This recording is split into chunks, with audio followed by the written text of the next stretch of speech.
Hello అండి, welcome to food express. ఈ సమ్మర్లో మీకోసం సగ్గుబియ్యంతో చెక్కలు చేస్తే ఎలా ఉంటుంది అని ఆలోచించి మీ ముందుకు వచ్చేసాను. ఇంగ్రీడియంట్స్ ఒక్కసారి చూద్దామా.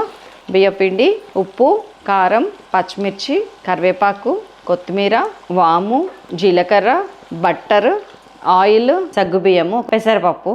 నేను ఒక పావు కిలో బియ్యపిండితోని మీకు ఇది ఎలా చేయాలనేది క్లియర్గా చెప్పేస్తాను. ఇదిగోండి, పచ్చిమిర్చి ఒక్కటి కొంచెం నూరుకొని పెట్టుకుంటే పచ్చికారం చాలా బాగుంటుంది. సో పచ్చికారం వేసేస్తున్నాను. కొద్దిగా వాము, ఒక హాఫ్ టీ స్పూన్ చాలండి. మళ్ళీ ఎక్కువ వాము తగిలిన టేస్ట్ అనిపిస్తుంది. జీలకర్ర తగిలితే మళ్ళీ బాగుంటుంది. కరివేపాకు కూడా అండి, చిన్న చిన్న ముక్కలు అయితే మనకి టేస్టీగా ఉంటుంది. కొంచెం ఇట్లా ఉన్న కరివేపాకుని ఇట్లా కట్ చేసుకొని ముక్కలు చేసుకొని వద్దాం. అండ్ ఈ రెండిట్లో కూడా నేను వాటర్ తీసేసుకొని వస్తాను. ఇదిగోండి సగ్గుబియ్యం. అక్కడక్కడ తగిలేట్టు ఉండాలంటే కొన్ని తగ్గించుకోండి, ఇవి మనకేం వేస్ట్ కావు.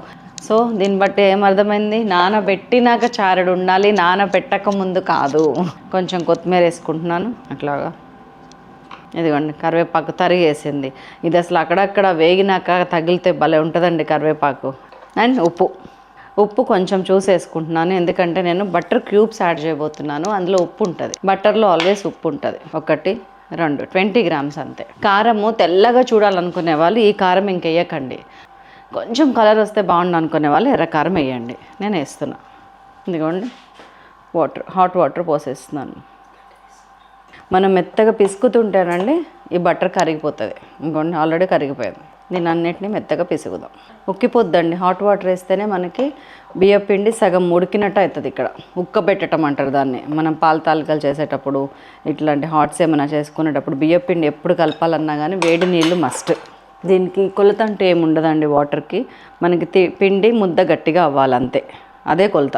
తడి ఎక్కువైంది అనుకోండి కొంచెం పిండి చల్లుకోండి. ఇదిగోండి మన పిండి గట్టిగా మంచిగా అయింది. మరీ లూజ్గా కలపకండి, విడిపోతుంది ఇది. దీన్ని ఏం లేదు, ఇట్లా ఉండ చేసుకోవాలి. మీకు రెడీగా పెట్టాను. చక్క నూనెలో ఇట్లా ఒత్తుకోవాలి. ఆ నూనె అడుగుని పెట్టండి ఇట్లాగా. అండ్ ఇది పైకి పెట్టండి. దీన్ని మంచిగా 3 వేళ్ళతోటి లేకపోతే 2 వేళ్ళతోటి ఇట్లా ఒత్తుకోండి. డయామీటర్ అన్నీ ఒకటిలాగా, ఉండలన్నీ ఒకేలాగా వస్తే కనుక దాని వెడల్పు మందం కూడా అంతే వస్తుంది. ఇట్లాగా అన్నిటికీ ఒకటే పాలిథిన్ కవర్ కూడా వేసుకోవచ్చు. నేను మెత్తగా మంచిగా ఉండేది కావాలని మందం ఉండే పాలిథిన్ కవరు, నీట్గా ఉన్న కవర్స్ కోసం అవి తీసుకున్నా. తడి బట్ట మీద కూడా వేసుకోవచ్చు, చాలా బాగా వస్తాయి. సరేనా, ఇలా చేస్తారు కదా. నేను ఆయిల్ పెట్టేస్తాను. ఇంకా నూనె తక్కువ కాగితేనేమో ఆయిల్ పీల్ చేసుకుంటుంది, ఎక్కువ కాగితేనేమో తొందరగా కలర్ వచ్చేసి లోపల ఉడకదు. కాబట్టి 70% కాగాలి, గుర్తుపెట్టుకోండి.